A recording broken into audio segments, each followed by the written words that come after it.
Continuamos la quinta aliyá, el capítulo 9, versículo 8 hasta el versículo 17.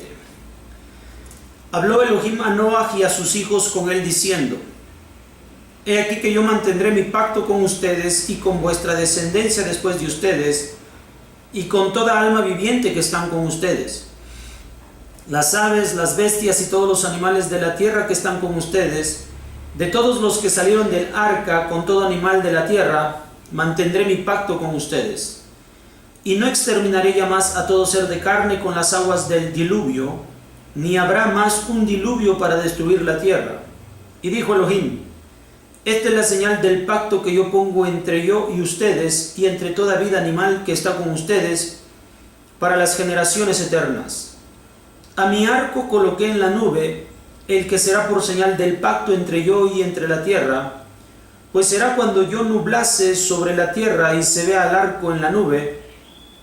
Entonces recordaré mi pacto que hay entre yo y ustedes y entre toda vida animal, de todo ser de carne, y no habrá ya más aguas del diluvio para destruir toda carne.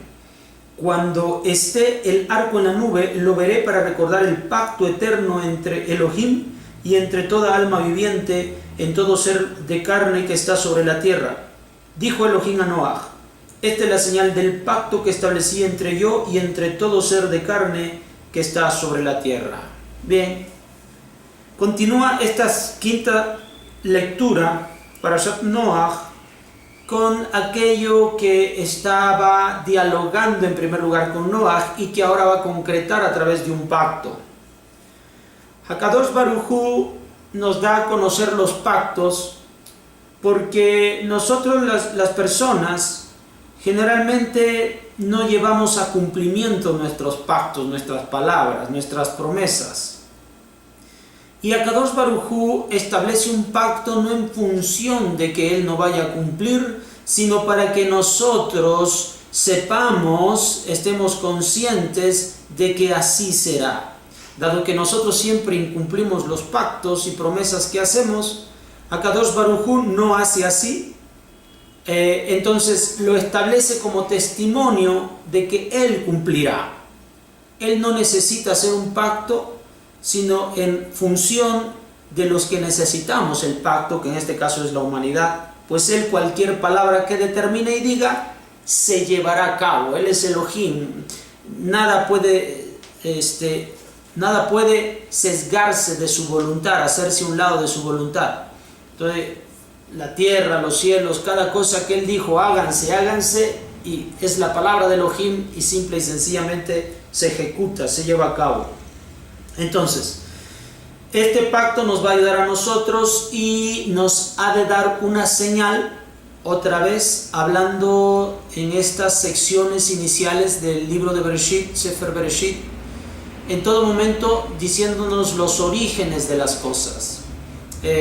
Ahora nos está haciendo saber cómo es que se origina el arco en el cielo.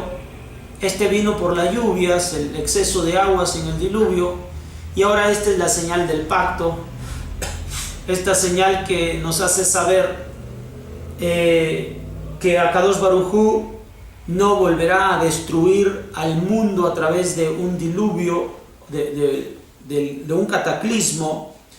Entonces, esto es una señal para el individuo. Y en todo momento que nosotros estemos viendo llover, hay un lugar en el cielo en el cual se puede observar este pacto. Este pacto nos ha de recordar, esta señal nos ha de recordar el pacto que Hakadosh Baruj Hu ha hecho con la humanidad. ¿Y qué aprendemos de esto?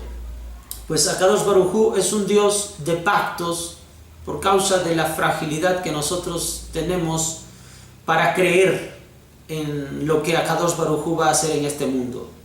Entonces lo establece de esta forma y establece una señal para que quede como testigo en el cielo y en la tierra que Hakadosh Baruj Hu va a hacer lo que ha prometido, no destruir este mundo a través de otro cataclismo y permitir que los tiempos sigan avanzando hasta llegado el momento de la redención final en la humanidad, que más adelante los profetas nos harán saber que estará muy próximo hacia el año 6000 para alcanzar tal redención. Bueno, nos vemos para la sexta lectura.